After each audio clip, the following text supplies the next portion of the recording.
putting in the work and studying. So developing skills and developing knowledge are two very different things. Developing skills can help you develop knowledge, but I think it's the application of knowledge that is what helps you develop skills. And I see so many people that are kind of sitting on the sidelines studying and never stepping into the arena. Hey, crowdfunding nerds, if you're looking for an awesome fulfillment partner for US shipping, you should really consider Bridge Distribution and Fulfillment. I personally use them. I've used them for multiple projects. They do such a great job. They also can fulfill Amazon orders and get you prepped for Amazon and their warehousing team. I have been so happy using Bridge Distribution. I'm really proud that they're sponsoring us. If you reach out, bridgedist.com, that's bridgedist.com, let them know we sent you. All right, now back to the show.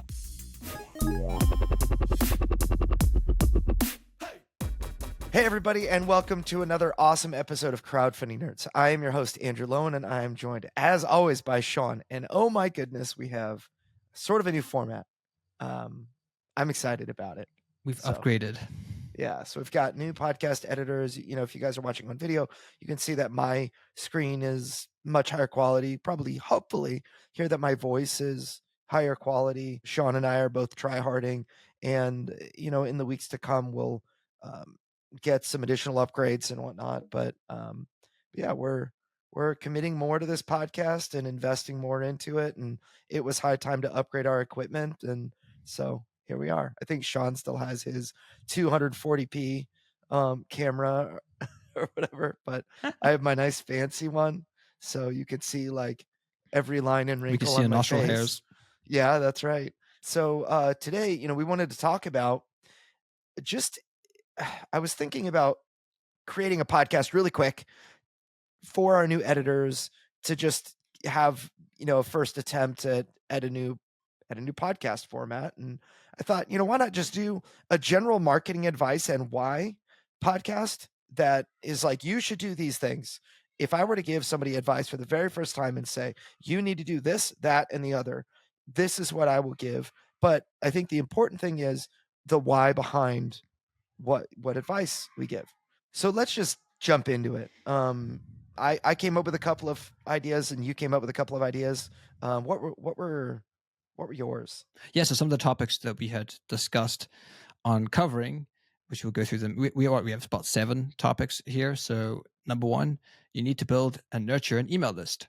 Number 2, you can't rely on paid advertising to be successful. Number 3, you need to have a really good product. Number 4, you're not just selling a product, you're selling a vision. Number 5, put in the work to develop skills. Number 6, network, develop relationships. Number 7, study, develop knowledge. So my kind of 3 were at the end there: develop skills, relationships, and knowledge. But we'll do a deeper dive into each of these topics. Yeah.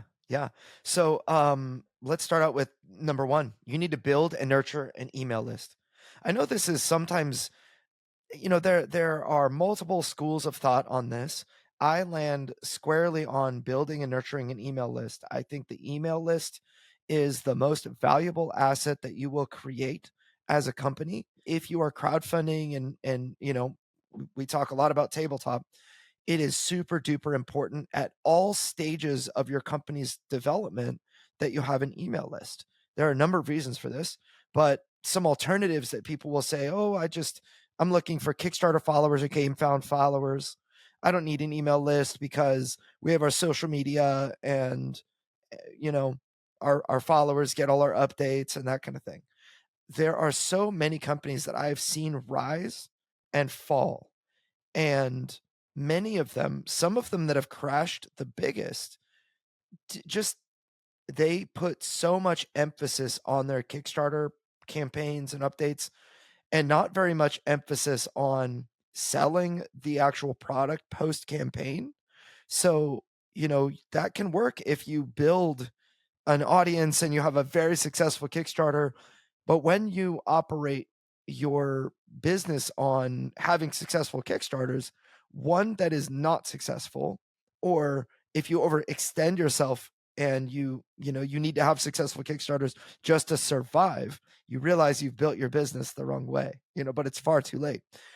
The reason that I advise people to build and nurture an email list is really couched in the advice that you need to sell a product outside of crowdfunding eventually to be able to sustain your publishing business. If you don't have, and maybe this is partially number 3, you need to have a really good product, but if you don't build and nurture an email list, then you cannot take advantage of the email list when it comes time to launch a Kickstarter. Sure, you can replace that with followers, and just drive people to your Kickstarter, notify me on launch page, your pre-launch page, right? Your GameFound pre-launch page. But then that helps for the launch. But then what about during the pledge manager? But what about actual e-commerce sales?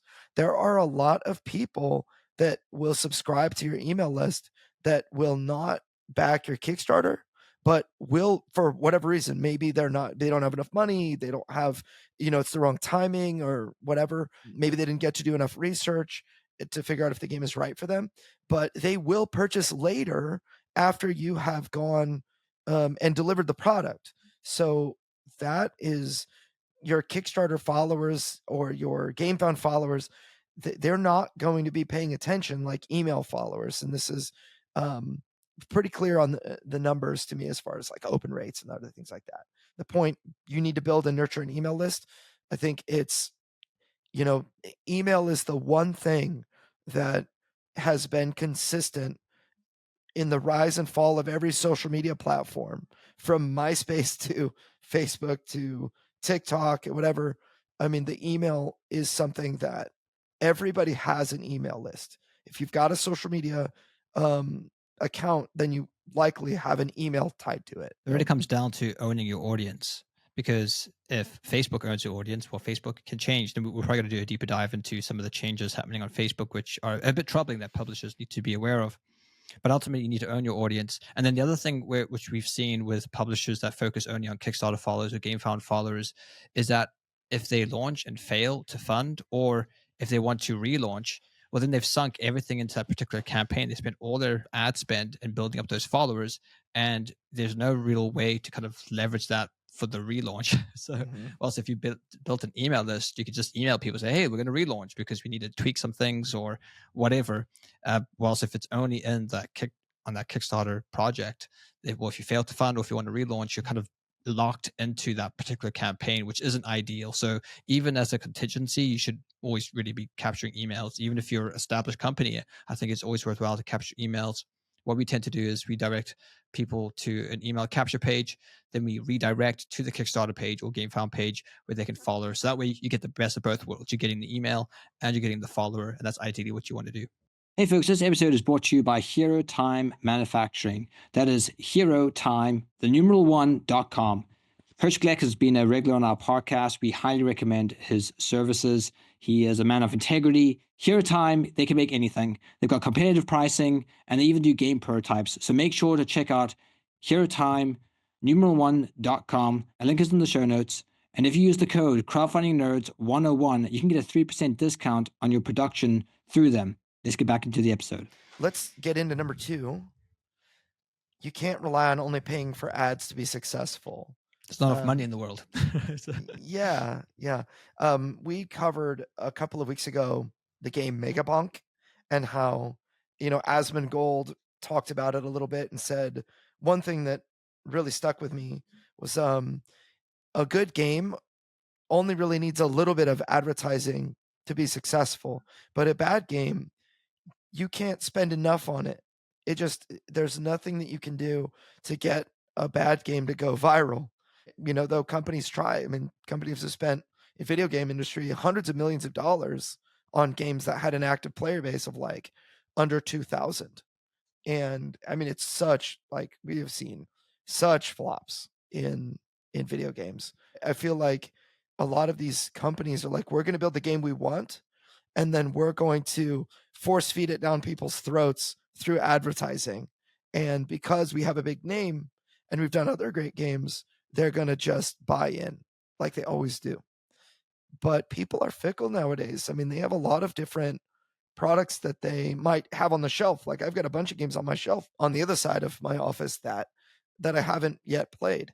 And I mean, I just there's not enough room in my house for all the games, and so I'm I have to be really picky and choosy, you know. Um, so if a game just really doesn't catch my eye, there's nothing that you can do to convince me to buy it, right? Mm-hmm. So Would you not agree that maybe some ad spend at very early on, just to run a test, might be helpful? I figure even if it's like $50 just to run a short campaign to just kind of see if your idea has kind of legs. I know you can obviously do this with organic marketing, but sometimes it can just be a bit faster to spend a little bit of money to see, okay, does this concept get a good click through rate? Does it is it engaging people, and that like, kind of are people interested in this? yeah, Does it before you resonate kind of with do a them? big deep dive in terms of, a bunch of, because organic marketing takes time, and you might want to kind of just make a shortcut. So I'm sort of the opinion where you could spend a little bit on advertising to kind of work those things out. And then once you've kind of, you think you're onto something, then you could do a deeper dive into organic marketing. Yeah, there are a couple of different kind of routes that you can go. Traditionally, before the rise of Zoom and you know, we'll say like pre 2020, I think that society, especially in Western society, we're a lot more used to just being online and digital nowadays. Whereas before 2020, you oftentimes I would see publishers doing a lot of testing in person and things like that. So you'd have Unpub and Protospiel and various conventions all over the place that that you would get that sort of feedback. So you would get that feedback of like, what do I like about the product that I just test played for, at your booth or at this event, and where's the fun? You kind of that's really what you want to have the answer to, is like, where's the fun? What should you really focus on? And I think that social media, we've had other people kind of give similar advice where they're like, they'll spend $50 on Facebook ads for a concept, and they'll build a landing page, and if people are really interested in that, then they'll figure it out because the cost per email lead is quite affordable, right? It's like $1 to $2 per email lead. They're like, okay, people like this. That can certainly be refined for greater results, but it can easily show if it's a concept that people are intrigued by. I think that in the end, it's all about execution. So if you have a game that looks really cool, or the concept is really cool, people will jump on board. Um, Even if you don't have a lot of marketing assets or like art finished. I did this very early on with Deliverance. I used like stock photos and things before I had any pictures. And um, I got emails at like $1 to $1.50, and it was really inexpensive at the time. I mean, we even had emails like during the 2020 lockdown. I ran ads because everyone was canceling their ads at that time and canceling their crowdfunding campaigns. And so I ran ads and had the cheapest clicks, the cheapest email subscribers. It was like under 50 cents an email subscriber. And so I knew I had something special, but I think that that can mislead if you're like, okay, people really love this concept. It's all about how you present it when it's the whole package, because they're not going to back your product just because it sounds cool. They're going to want to do the research. They're going to want to maybe watch a playthrough video. They're going to want to come to an informed decision, which requires a lot more. And I think that the way that you present your product has everything to do with if your product is successful.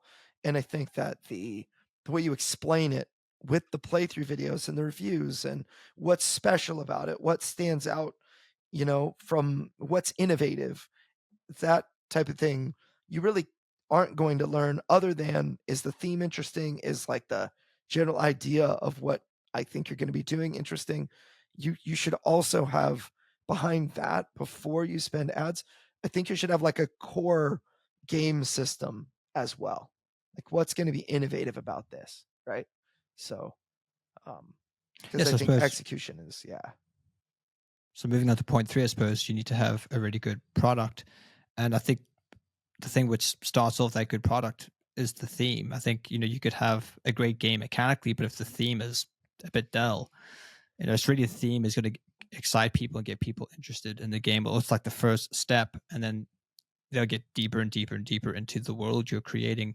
So I think a lot of products fail just simply by not having the correct theme. Sometimes you, and I know this is kind of a great thing that publishers do. They'll get pitched a game and they might completely retheme it because it's like, this is a great game. It's the wrong theme.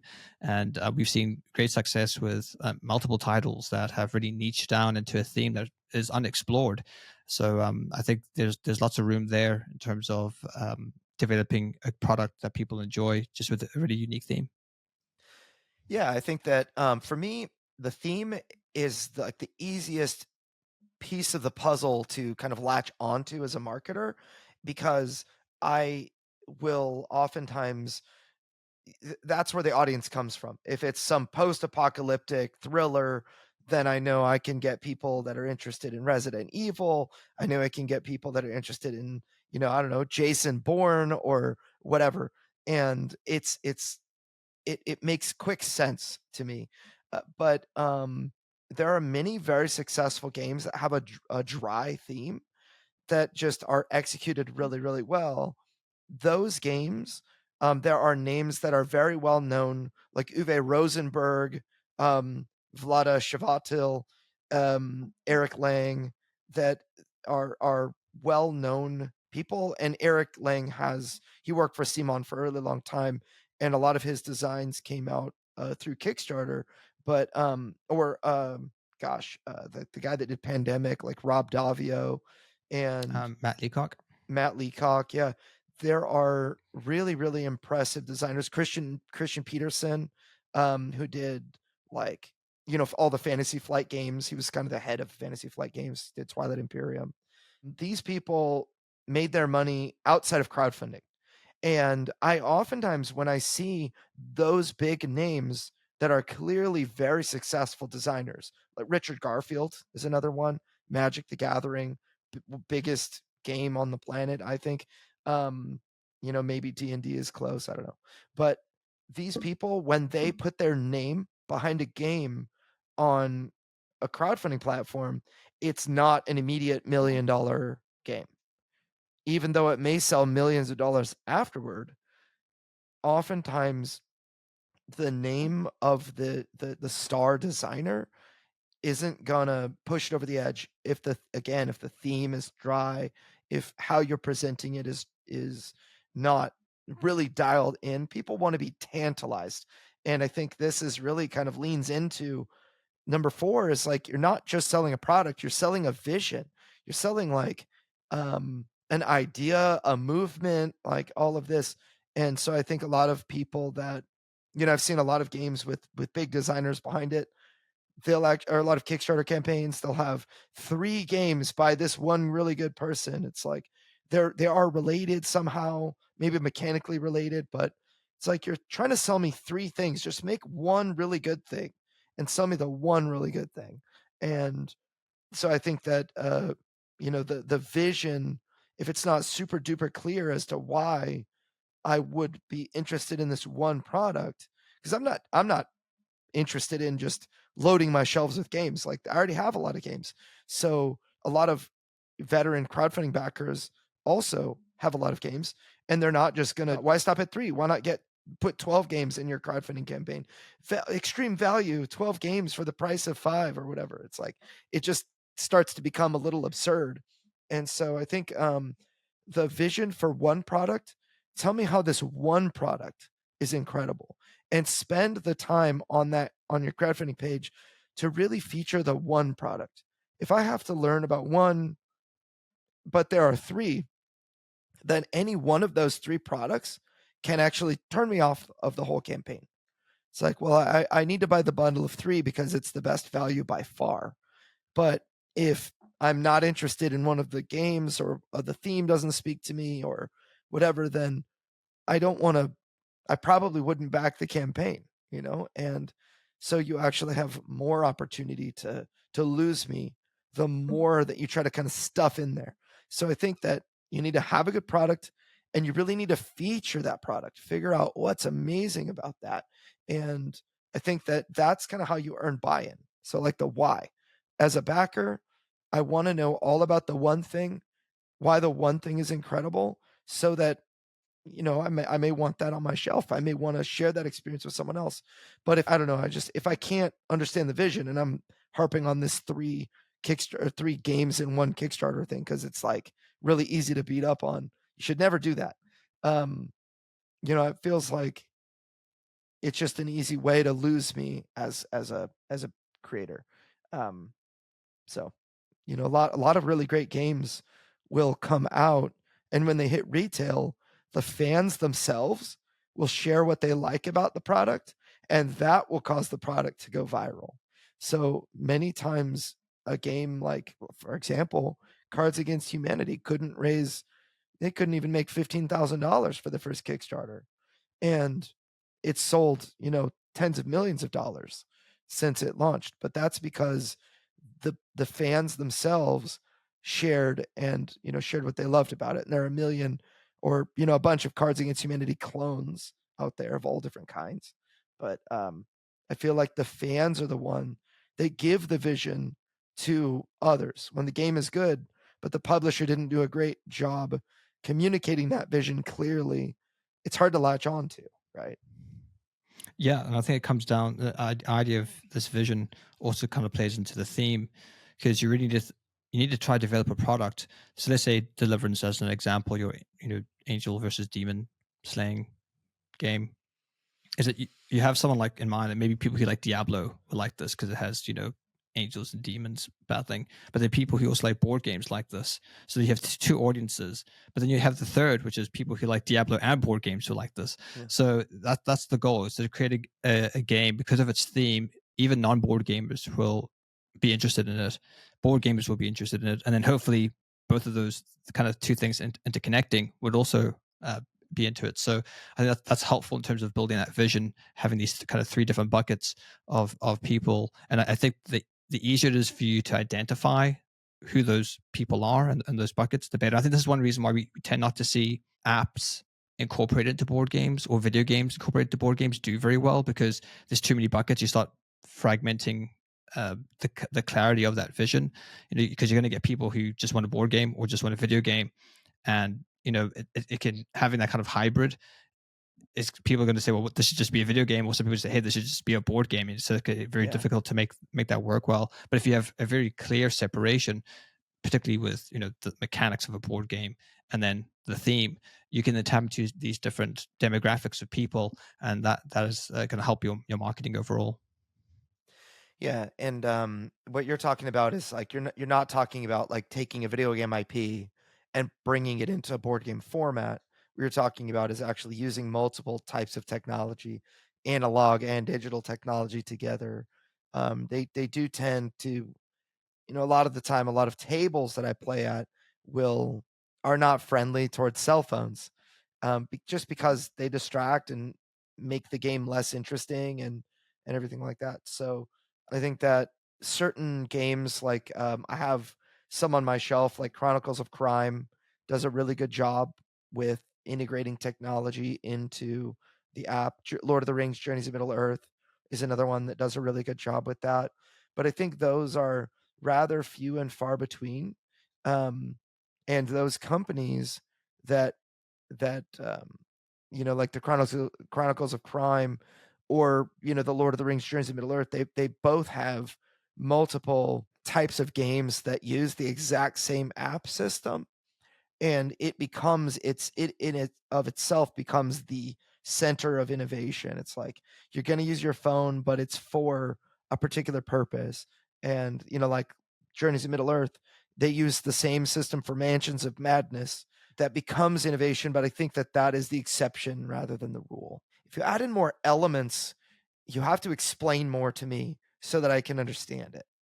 And I mean, honestly, I just don't really have that much time like that I'm willing to devote as a general, potential backer.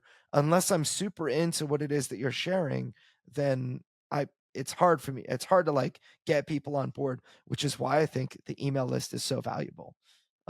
You can actually capture attention for a long time, get them to read a lot and absorb a lot of information, versus like on Facebook, you have, maybe 5 seconds to get them to read the first sentence of your first paragraph. Tabletone is a phenomenal app. I use it every time I play tabletop role-playing games with my family. It greatly enhances the immersive experience. In fact, it's night and day using it and not using it. It can also be used for board games or any card game. It's great background music. It's made by a company based in Austria who have their own studio, who have developed their own software specifically to cater to your specific needs within the different game settings. So you can control intensity, there's different background noises. You can get it for free, and there's also a trial that you can run for 2 weeks that will give you full access to their entire catalog of sounds and audio. Definitely check it out. Link is in the description. Visit tabletone.app for more details. So point number 5, put in the work, develop skills. And I think really the overall point here is that creating anything that's worthwhile takes effort, and you're gonna have to put a lot of work, and you're gonna have to develop skills, and you have to be willing, I suppose, to learn about freight and manufacturing, to learn about marketing, and to put in the work to make sure that you at least have a general competency, so that you at least informed enough to know that if you delegate it to someone, they're doing a good job. You don't want to delegate to someone you're just clueless. So it requires work in terms of game design, asset creation, marketing, freight fulfillment, Kickstarter, all these things. You're going to have to research and put in the work. And I think if you're not willing to, if you just want to be a game designer, then self-publishing might not be the best path forward. Perhaps you should seek a publisher and pitch your game idea to them. But overall, you're going to have to develop some skills and put in the work if you want to self-publish. Yeah, and this is I would contrast this very majorly with number 7, which is study. So putting in the work and studying. So developing skills and developing knowledge are two very different things. Developing skills can help you develop knowledge, but I think it's the application of knowledge that is what helps you develop skills. And I see so many people that are kind of sitting on the sidelines studying and never stepping into the arena.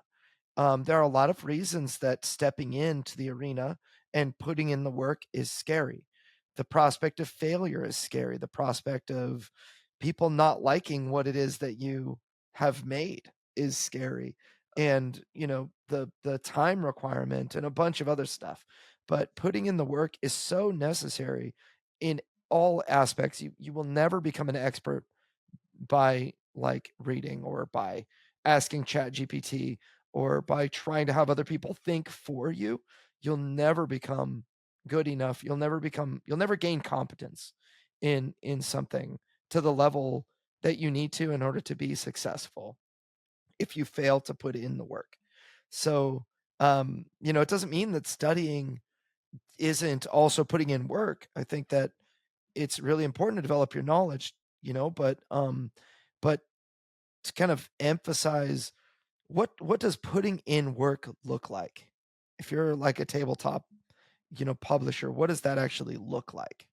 What tasks? It could involve waking up early and getting less sleep and working on your project, or sacrificing your weekends, or maybe dropping some other commitments. So it's going to require that kind of commitment to put in the work for particularly a period of time to get things up on the ground. So one of the reasons why I separated 5 and 6, put in the work to studying, is that I think studying is kind of broader. You might have a game which features weapons, but you might need to go and actually study machine guns and how do they work, or machine guns of a certain period of history. If it's based in World War II or whatever, what kind of guns did they use? What was the ammunition? And can I incorporate some of those historical themes or those themes about certain weapons into my game that makes thematic sense? So that's what I meant by study.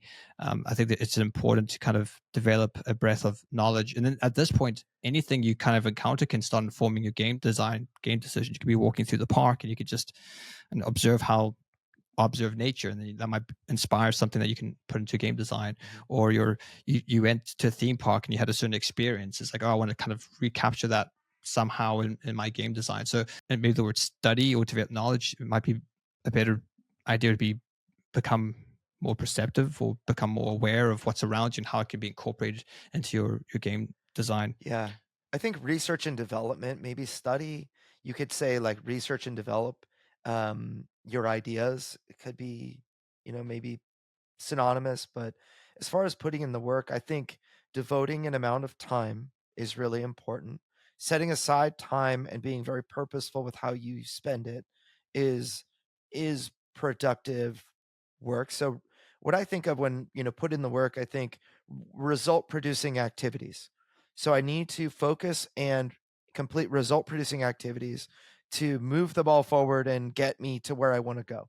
So when it comes, in terms of game development and going to crowdfunding or getting to launch a product, the actual work is the physical prototype. Or if you're using tabletop simulator or something else like that, you need to actually make the physical prototype.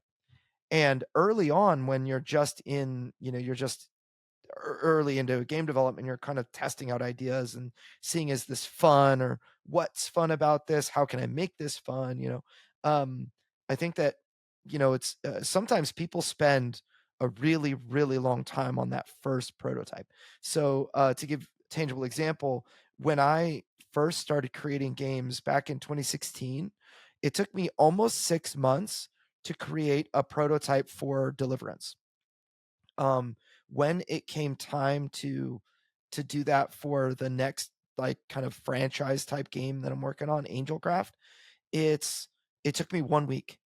I switched. I'm like, all right, I'm switching, and I'm not trying to be fancy about this. I actually ripped pieces from other games. It was like, all right, we're using the map tiles from Elder Scrolls, Betrayal of the Second Era. I grabbed poker chips, like we're using actual poker chips, like clay chips, for different pieces, and we'll decide what those are later. And I created like some nicer looking cards and had them printed from the Game Crafter or whatever.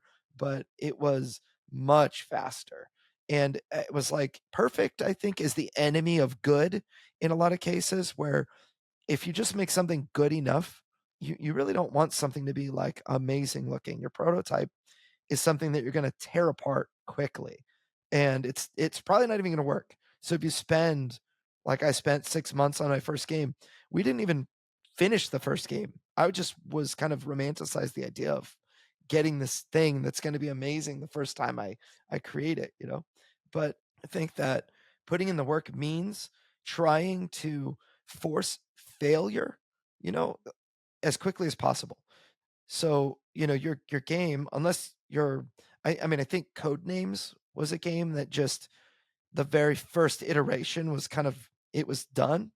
And it was one of those kind of outlier stories that, the designer of Codenames was like, is this really it? Like, the game is done now. It took like 6 months to finish it. And but I think that for the normal design and the normal developer, the journey, at the end of your journey, when you have a successful game, maybe that's just crowdfunded or whatever, you will be able to point back to watershed moments where people that tested the game told you what was wrong with it, and it hurt your feelings because of how true it was, and it required you to change a big element of the game. um, but those moments, you could consider them failures at the time, but the road to success is paved with failure. And so don't let a lack of knowledge stop you from producing and putting in the work of, and when I say putting in the work, I mean result producing activities. Like, get your game tested by somebody. Spend time to, like, develop new cards, new, concepts for the game. Take feedback that you learned. Maybe you played online on Tabletop Simulator, or you played in person somewhere, or you just kind of played on your desk. You made like a quick little prototype. Iterate and think about what went wrong, and try to fix it. Design a new piece, break a system, and add something, remove something. Um, those are types of things that actually are tangible, putting in the work. Yeah, you have the difference between theory and practice. So when you're first developing a game, you have to start with a theory. I have a theory that this is going to be fun. And for all your sort of limited knowledge, it could be a very good theory. But then when you actually go and practice it, that's when you can kind of realize, is it actually fun? So I think you have to be willing to say, well, my theory was reasonable, but in practice, it needs adjustments. And I think as long as you kind of separate those two, and you're willing to always put your theories to practice, and then adjust accordingly, then that's just the whole process of game development, game design. There's things which sound fun, but when you actually go and do it, it's like, actually that's quite tedious. It's not fun at all, and I need to kind of rejig this or reshape it. So I suppose finally in our list of things that we have recommended here is to network, develop relationships. This is key. I think developing relationships not only with your customers and your audience, but ultimately to develop relationships within the industry, because at the end of the day, you're going to have to appeal to some other experts to kind of come in and help you with various things, whether it's your marketing, whether it's your freight and fulfillment, and you can't learn it all, you can't do it all. So you're going to have to network. Now, by signing up with us and our services, we have a network ourselves, people we vetted that we can direct you to. That's another area. So if you find the right partners, they can then also push you to other people in the industry. And I think there's no quick way of making friends by being friendly yourself. So you can network by offering to playtest other people's games. They playtest yours. You can eventually develop relationships here and things like that. So I do think that's a big key to a publishing company, is networking with people. A lot of our business really just comes through word of mouth, through networks. We do a good job for somebody, they recommend us, we to get their business, and then that process continues and continues. And we don't spend any money on advertising, so it's like zero. And we run a successful marketing agency really just through the network we've developed. Yeah. I'll also add in to this develop relationships from the perspective of a publisher, your audience, you need to develop relationships with your audience. And what I mean by that is, each person that subscribes to your email list or joins a community, they're an individual person with we'll call it they all fall on a spectrum of how much of a relationship you can develop with each of them. You have people on the extreme ends, which they're not interested in a relationship at all. They're only interested in researching. They don't want to give you their email. They don't want to give you anything, but they're going to do the bare minimum required to gain information. So maybe if you have an email list and you're like, get our newsletter, they'll join with their spam email. Everyone has an email they know they're going to get spammed or whatever. They'll join with that one, log in specifically to get your newsletter and look at it, research a little bit. But they're not open-minded to a relationship. They can be moved along and they might decide the game is amazing and they want to engage a little bit more and learn a little bit more. Then you have people on the other end of the spectrum that are like, they just went through a really bad breakup. They're looking for something to add meaning to their life, and they find your game and they're like, I'm going to be this guy's number one fan, and maybe, I've had people that have kind of stepped up and, they'll create like 3D printable files. They'll be like, hey, you need to get on Discord. I had a guy that actually works for me full time now, start a Discord server for my company. And it was just, I don't know, for whatever reason, they're just super duper passionate. And you'll get people like that are on that extreme end. And then there's all the people like in the middle that I would say you could call those people cold leads that warm up through learning about your product, learning about you, buying into your vision, how you're trying really hard and doing your very best to make this product that's like pure. It's like pure art when you get to see somebody, craft something that is their dream to bring out into the world. That can really excite people. They feel like they're on a journey with you. And I like to look at my fans of my product in similar fashion. Like I'm actually developing a relationship with them. The listeners of our podcast, like right now, we have only the hardcores are going to be still listening. We've got whatever, a 45-minute podcast, and a lot of people fall off early. They're just looking for that quick list. Maybe they fast forward to like their favorite bullet points. But right now we've got the fans or the people that are really committed to developing their knowledge or whatever, are listening right now. And I actually try not to even take that for granted. I realize you're developing a relationship with me, even though you just hear my voice or maybe you see my face because you're on YouTube, and Sean too. So when I go to a convention and people walk up and they're like, hey, you're the Crowdfunding Nerds guy or whatever. Like it's foolish. It would be foolish of me to be like, who are you? I would naturally assume like, oh, you've been listening to me. I've been in your ears a lot. Maybe you've heard 50 or 100 hours of me talking, um, and to show appreciation for your audience, even if it's just one person at a time, or it's like your email list, that actually is developing a relationship. And if you do that, sometimes people will be hardcore and then they'll fall off, and then a year or two later they'll jump back on the bandwagon. That happens. And then you've got your consistent people that are there throughout.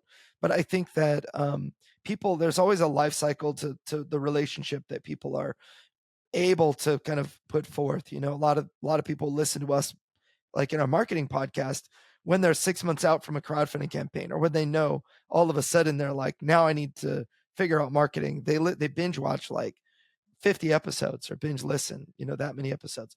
But then after the crowdfunding campaign's over and they had success or whatever, there are so many other things to worry about that maybe our podcast is not the first priority anymore, right? And then, it's kind of the cyclical nature of that relationship. So understanding that exists and all is, I think, really important.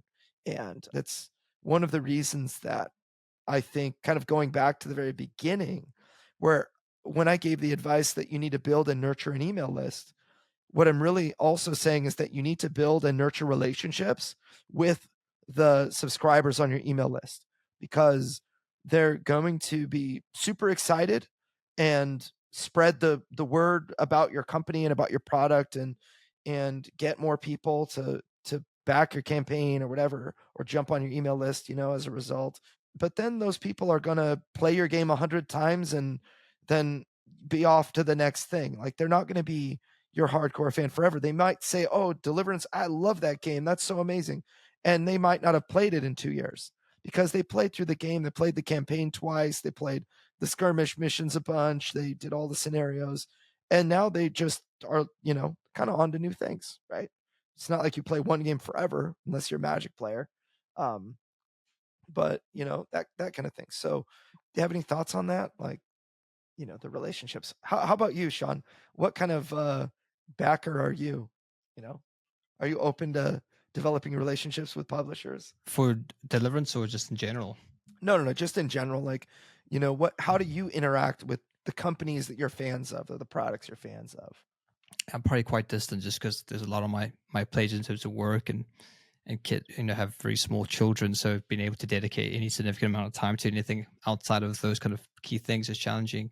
But definitely Snooper. I probably more I'm a lurker rather than getting actively involved. And so that's the kind of position I think most people fall into that camp. To be honest, they are open, but they lurk, and something to be aware of. We've often spoken about this in terms of responding to maybe anything negative in terms within your community. You got to remember that for your one reply, there's probably about 50 people watching that reply, and you're never going to interact with that comment. So you got to kind of be aware of that when engaging with your community, that there's going to be a lot of people who are just watching, not saying anything, not doing anything. Yeah. That actually brings up something that I wanted to talk about. So we've got our hardcore fans listening right now.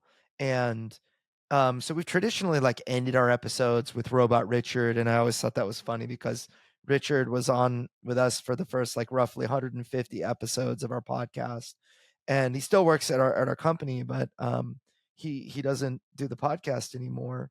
And we traditionally would always end with like Robot Richard saying, "Oh, find us here, do this, do that." But I have an ask for everybody listening right now, that we've never really done this before, but would you please like or just subscribe or leave a rating on whatever podcast app you're listening from? So if it's like Apple Podcasts or Spotify or YouTube, like, if you wouldn't mind leaving a rating for us, or like a thumbs up if that's, if you're on YouTube, that would be awesome, because we've been at this for a very long time. It turns out we have, at this point, like between 2,000 and 3,000 downloads a month. on our podcast. Oddly enough, I learned that puts us in the top 10% of all podcasts. And we've had well over 250 episodes now. And we don't really have that many ratings on Spotify or Apple Podcasts and whatnot. And I think we're the best crowdfunding podcast that there is. And so I would really love if you guys would leave us a rating and then even a comment. I know a lot of you guys are lurkers, and I, like Sean is, and I'm totally cool if that's you, then keep lurking, keep lurking, keep listening. But it would mean a lot if you would leave a rating and a comment. Really, it's something that we haven't been paying a lot of attention to, comments and other things like that on various platforms. But I would like to see if you guys have any feedback or any thoughts or whatever. It'd be a cool thing to start paying attention to. So that's, if I were to request you guys to work on something for me, a result producing activity would be to just give us a rating, give us a thumbs up, give us a star rating, leave a comment, and that would mean a whole lot. You guys can join us in our Crowdfunding Nerds community on Facebook, ask questions and share what you've got going on. And we're going to try to end this a little bit of a different way and just say, see you next time, nerds. See ya. Hey, Crowdfunding Nerds, it's Andrew Lowen, and I wanted to introduce you guys to the Crowdfunding Nerds Academy. If you don't know, we have a do-it-yourself course system that will teach you how to build, excite, and prepare a crowd to fund you on your launch day, and that is our goal. I have used these systems to help raise over $30 million for tabletop campaigns, over 200 tabletop crowdfunding campaigns since 2019. I've generated over $100 million through e-commerce sales using these processes. These courses teach you how to replicate our results. They're made for the small creator. Over 150 of those people were first-time creators. These courses contain hundreds of hours of podcast discussions and tons of details that are almost impossible to find on the internet. And they have been distilled into concentrated courses that you can absorb quickly. They are designed to generate results. We hold nothing back. Visit crowdfundingnerds.com/academy to learn more, or just Google search Crowdfunding Nerds Academy.